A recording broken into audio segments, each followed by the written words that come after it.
Welcome to the Fantasy Goons podcast, part of the Pucks Out family. It's time to skip the book and find out the info you need to win your league with Bobby, Davey, and Brandon.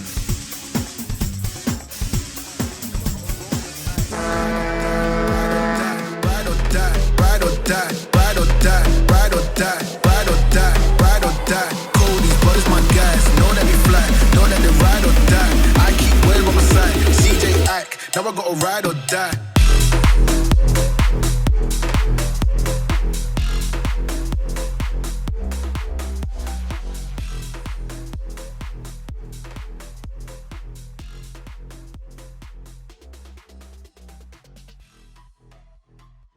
Welcome into the Fantasy Goons. I'm Bobby. He's Davey. He's Brandon. Hey-o. You can find us on Twitter at the Fantasy Goons. Now let's get you the info you need to be a champ. Hopefully you already are a champ. Hopefully you already are a champ. Yeah. But this week, we are going to be doing our season review. I am facing Davey, I believe, in 2 championships this week.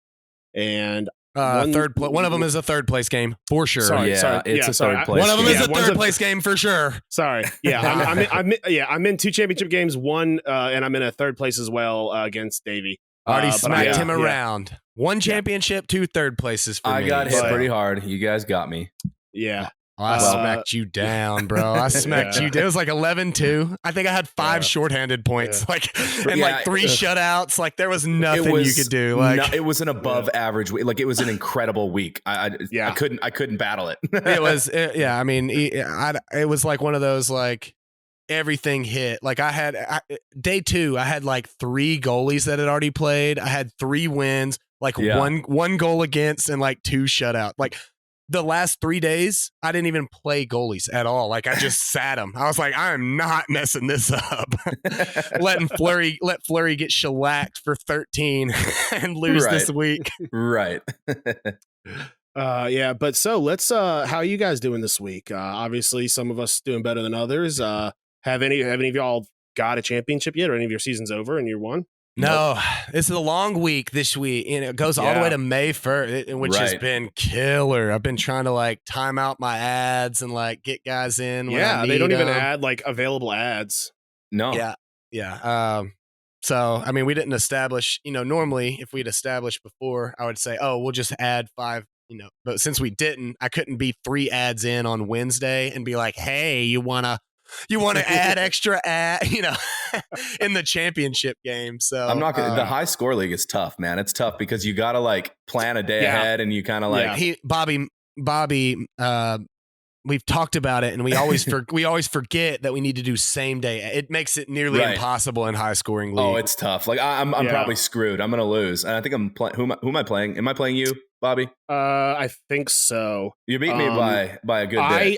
I was originally, you were spanking me, and then I used all my moves for the week, and let's see, right now, I'm in 1 championship game against a guy who always beats the shit out of us every year. I know. But yeah, in high score league, I'm projected to get 3,000 for pretty much 3,500. You're projected to get right around 3,300. Yeah. You've got 40 games left. I've got 39 games left, but I've it's also got really high scoring week even for this league, Yeah. I did do something in this league that I said I wasn't going to do, but you know what? I wanted that championship. I went and got Evander Kane. And my God, has he put up some points in this final He really week. had. I mean, he's really had a good, really good season. He had a 53-point game on last night where he had a goal and assist and 3 hits. And on the 22nd, he had an 88-point game with 3 goals and assist, 2 PIMs, a game-winning goal, and 3 hits. And I mean, he's just been, and so I finally just pulled the trigger and got it, and he has saved me. Tom Wilson, of course, is stellar in that league, and Vincent Trocheck, once again, being a clutch in this league. Yeah. I mean, fantasy hockey is a lot like being a drug addict. When you say you're not going to do something, it's not. You're gonna do it. It just depends on how long you can hold that. You start setting rules for yourself. I'll never pick up this guy. Yeah. Hey, till that game's on the line, baby. Let's go. Oh, you break those rules. Let's go. Oh, for sure. But let's jump into our season impressions I'm going to start out with a guy who, Brandon, you were right. I was wrong. Grubauer, absolute bust of a season. He went 8-30-5 with 3.14 goals against average and a .89 save percentage. He killed me. I was high on him. I thought he was going to do, but no, man, I didn't foresee it was going to be this bad. Well, I think he more killed you because I think you probably pulled the trigger on him a little earlier than you should have. You know, if you didn't believe in him and you kind of just like he fell to you, because I had him in a couple of places more of like, you know, for spot starts, making sure I get my starts in. You know, if I have bad goalies, I'm always like, okay, well, I can win saves by just attrition. But I'm with you, man. It was much more. I didn't think he was going to be this bad. To be fair, got me too. He got me in the league. Yeah. So, sorry to be wrong, you know, or sorry to be right on that. Right. Yeah, exactly. Because I didn't wish him ill, and I wanted him to have a better season for Vegas. But you know, when you're as smart as me, you just know things sometimes. So let's not talk about what I don't know, though. Don't talk about what I don't know. Fair. Bond, what's your season impression this season? Yeah, first full season back in a couple years, boys. Lots of goals. 8 players over 100 points. We got 2 games left, 7 more in the 90s. I think we got a couple of guys at 97 points, right? That maybe I'm wrong. Maybe it's just because we haven't seen this in a couple years, but that feels like a lot. So I went and checked the goal average for the season.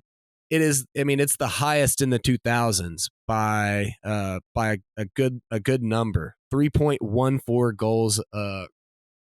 I'm guessing it's a game. So ridiculous levels. It just felt that way all season. Like bet the over, right. and you'll win. So, but a really, really fun. Obviously that's fun for any hockey fan, but that's really, really fun for a fantasy hockey player, to where you had to really try this year to miss on your first round pick, you know, without injuries and stuff. I mean, a lot of the guys that were supposed to show up showed up. Yeah. Davey, what do you got? Yeah, I had Calgary. You go from having a losing record last season to completely missing the playoffs. Get it? It was a shorter season, but still, I think they were like 26, 27 or something like that. So they're just under 500. And now they're the number 5 team overall in the NHL, first in the Pacific. I mean, it's pretty good jump for Calgary. They made some moves, but I mean, for the most part, you know, this is great. This is fun to see a team like Calgary do this. And it was a heck of a game last night too with the Preds. That was a fun game to watch. Could be who the Preds face in the first round. I think it's locked in. Is that 100% locked in? Well, no, because Dallas can still shift up. I think a lot of things would have to happen, but for the most, relatively, it's locked in. You know, it's weird, and I was thinking about this the other day. It just feels weird that Calgary is so good. Like, it feels like I feel like they're supposed to be a bad team. Yeah. It feels like we're in some weird twilight zone because until they go back to being bad, it just won't feel right, you know? And I don't know why that is. I mean, because they've had good seasons in the past, but they just have Stanley Cup winners. I mean, they've won. I know, and I get that, but does it not feel like they should be a bad team? Like the NHL is to me, the NHL seems normal when Calgary's bad. No, not to bad, me. not like Arizona bad, but like, you know, just they're kind of like when they just go back to being a mediocre team. It feels like all will be right in the world. I'm not saying that I'm right. I just never really had that feeling. But I mean, you know, I haven't been a lifelong hockey fan, or I mean, not saying that you've been, you know, born and raised bred hockey, but I mean, we've been hockey fans for about 5 or 6 years. I mean, long enough for you to be able to have that impression, I guess. You know, but I mean, I was high on Calgary last year, and they kind of disappointed, and then really stepped up to the plate. I mean, Johnny Gaudreau, that was a guy that you're like, oh, you know, we're floating between teams last year, you know, on fantasy teams last year. Should I pick Johnny Hockey up? And well, he has the name. Let's do it. I mean, he had 113 points this year. A quiet 113 points. Quiet, yeah. You know, a great team. Love the pick.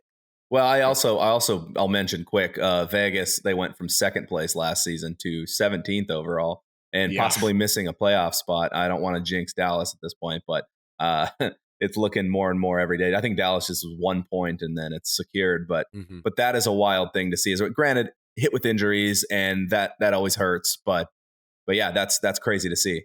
Yeah, but they weren't. You can't blame all of that on injuries. No, I know. I mean, there were times that they had their guys and just really just fell down very surprised. I think we all had them winning the Pacific with no problem. Right. So to see this, definitely odd for sure.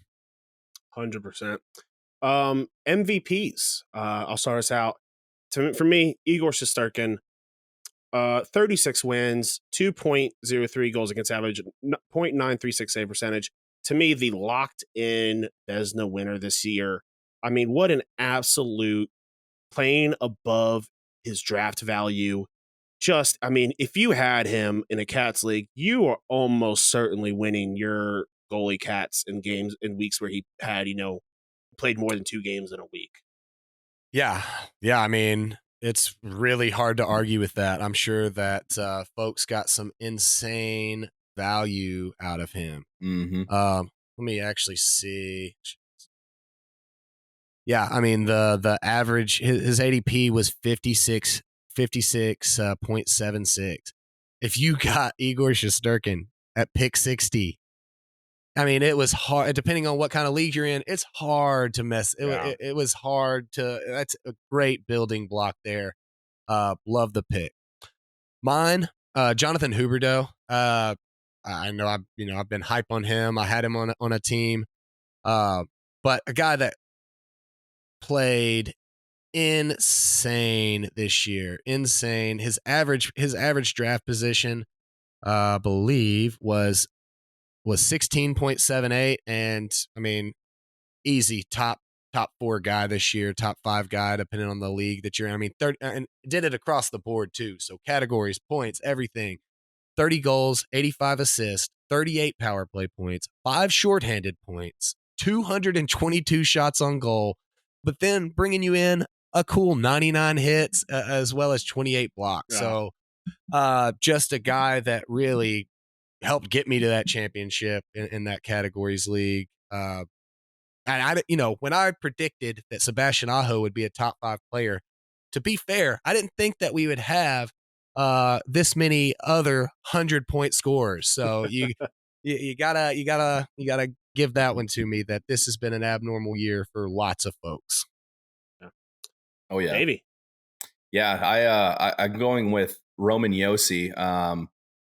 Absolute stud. I mean, just potentially the best defenseman in the league. I mean, I think he might be. And I took this literally when you put MVPs. I was like, man, I like Roman Josi as an MVP candidate, and he's not going to win it because he's a defenseman, and defensemen rarely win the damn thing. And it's like, I think the last time 2000 was Chris Pronger. Nicholas Lidstrom didn't even win one. And I mean, it's just crazy. There's been so many good defensemen, but Roman Josi, man, I mean, he's 93 points this season. I mean, leads all defensemen, 22 goals, 71 assists. I mean, it's incredible. This guy is not. I just love watching him play. It seems like every single play for the Predators offensively, it's coming from Roman Josi in some way, shape, or form. He's in every play. He develops every play. It just seems like he's always in the action. I love this guy. I love Roman Josi. I'm a big fan. Yeah, I mean, I think it works both ways. I think you could make. I mean, obviously, a much harder argument for the Hart. But I mean, for a fantasy MVP, I mean, average off the board, 43rd average. I mean, I think he was a fantasy MVP for you too, if you could steal him in the fourth or third round like that. Yeah. But all right. Before we move on, quick word from our friends over at Manscaped. Support for the Fantasy Goons is brought to you by Manscaped, who is the best in men's below the waist grooming. Their products are precision engineered tools for your family jewels. Manscaped's Performance Package, the ultimate men's hygiene bundle. Join over 4 million men worldwide who trust Manscaped with this exclusive offer for you. 20% off and free worldwide shipping with the code GOONS at manscaped.com. If my math is correct, that's about 8 million balls. Now, guys, we've all been there, whether it's maybe high school, college, maybe a little bit later, your first time trimming You look like that scene from The Grinch after he uses the razor on his face. It's bad. You don't have that with Manscaped. The Performance Package 4.0 has arrived, and oh man, is it a game changer. Inside this package, you'll find the Lawnmower 4.0 trimmer, Weed Whacker ear and nose hair trimmer, Crop Preserver and Ball deodorant, Crop Reviver toner, Performance boxer briefs, and a travel bag to hold all your goodies for the things that take care of your goodies. And first off, all of this stuff, super amazing.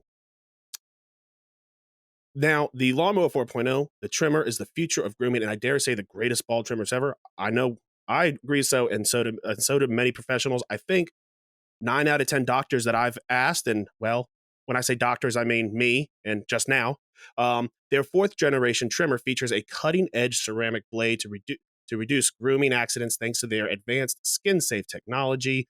The Lawnmower 4.0 is also waterproof. I tested it out just this week, and also has a 400K LED spotlight you need for a more precise shave.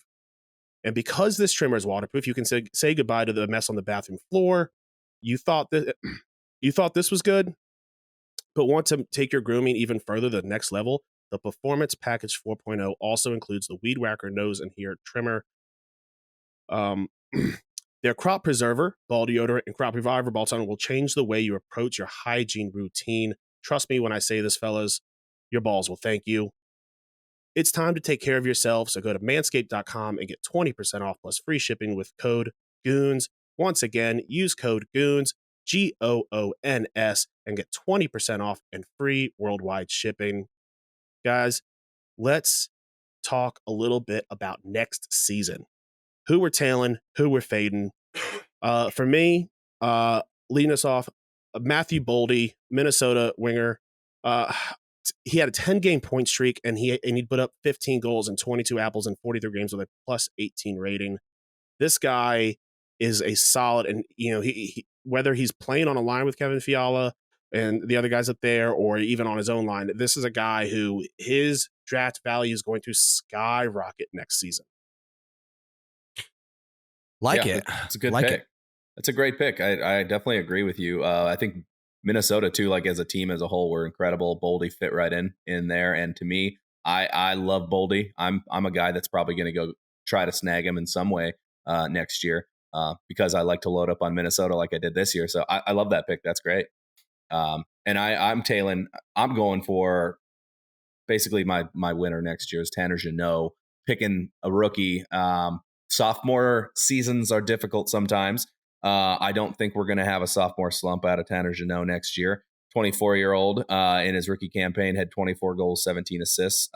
Still a couple games left, but I think that number, it's only going up, obviously. So dude can fight too. Dude's a fighter. I mean, he had, what do you have, 130 penalty minutes this year? He led the league in fighting majors. Yeah, and he can throw them hands too. Man. He can. I like this guy. I think he's fun. He's fun to watch. I feel like we have a guy in Nashville now that and obviously Borowitzki and guys like him. Those guys are fighters, but this guy, but he's not a goal scorer, right? Like so, with Tanner Jeannot, he might be a goal scorer, like a Tom Wilson almost. More, I loved what you said. The sophomore slump to me usually comes into play when a guy has one thing in their bag. They're a great goal scorer. And then so they get learned, other teams learn who they are, learn their moves. And then it takes a little bit of time to adjust. His game is different. He doesn't have just one aspect to his game. Like you said, he can play up and down. He's a two-way forward. I love the pick. It probably would have been mine if I would have thought of it and I was as smart as you are, but I'm not. So, mine, a little older guy, Tyler Bertuzzi. He, for having to miss all the Canadian games that he had to miss this year, still had a pretty good season. 29 goals, 31 assists, 14 power play points. Detroit was 175 shots on goal, but Detroit was just a better team when he was out there. A team that I think in the next few years with the right pieces can do well. I liked him. I think that you could. I mean, I think he was a pickup for me in multiple leagues.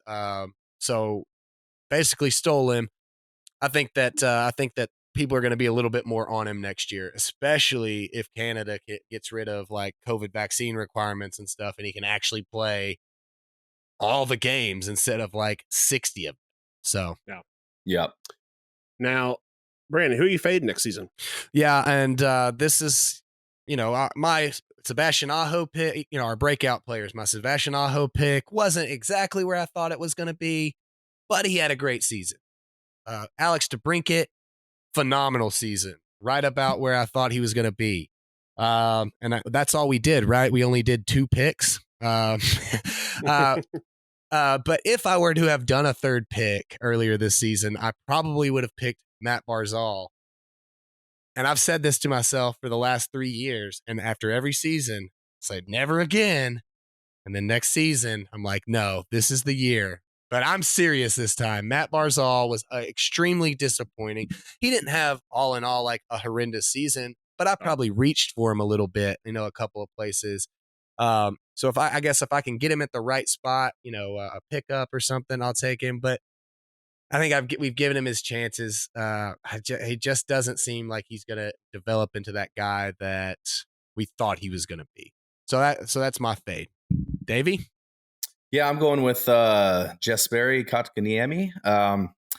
What a disappointment, man.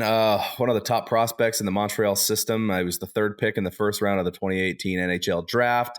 And he hasn't, he obviously got traded to Carolina and he has not found his footing there, which is an incredible team.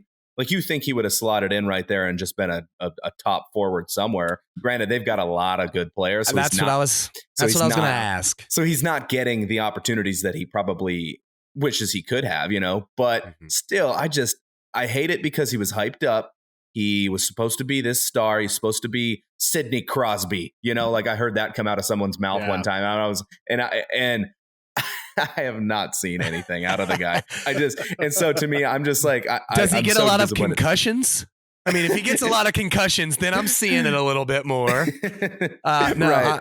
I'm with you, but that was, you hit on the point that I was going to ask. Like, do you think it's in terms of Carolina is just stacked from head to toe, and opportunity is, but to your point, he got some opportunity there in Montreal as well, and just never really materialized.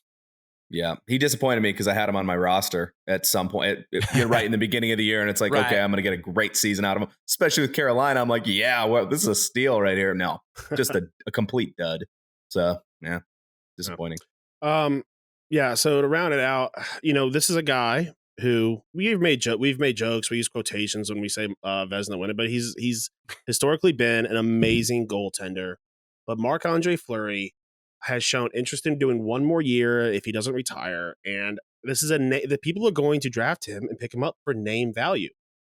But he could start massively splitting time if he does come back for another year, and that's going to hinder his stats. I'm fading him this next season. I had him in 2 leagues this year. I'm going to avoid him like I would Jordan Bennington this coming up year. I'll tell you when I wouldn't avoid him if, like you said, he's in a timeshare and you can get his counterpart, and I guess depending on where he is, if he's staying at Minnesota, I like that Minnesota team. I think that I wouldn't mind if I can get him way late and pair him with his part, his goalie partner there. And when I say fading, that doesn't mean he's not on my definitely draft list, but he's not. His draft value is going to should sink. But again, people are going to be drafting him based off name value alone. To your point, we're not getting him with that strategy. He's going to be gone because somebody's going to take him because they know who he is. Absolutely. But all right, guys. Thanks for joining us. Next week, we will probably get started on our fantasy pool draft. Super excited. I'm guaranteeing a win this year by one of us. I'm guaranteeing a win by someone on this show. Are you leaving the show, Bobby? Yeah, right. Going for the 2-peat, baby. All right, guys. Thanks for joining us. We'll talk to you next week. Peace. This has been the Fantasy Goons podcast, brought to you by Standing Stone Farms. Listen to the boys every week and join in on the conversation on the three majors of social media.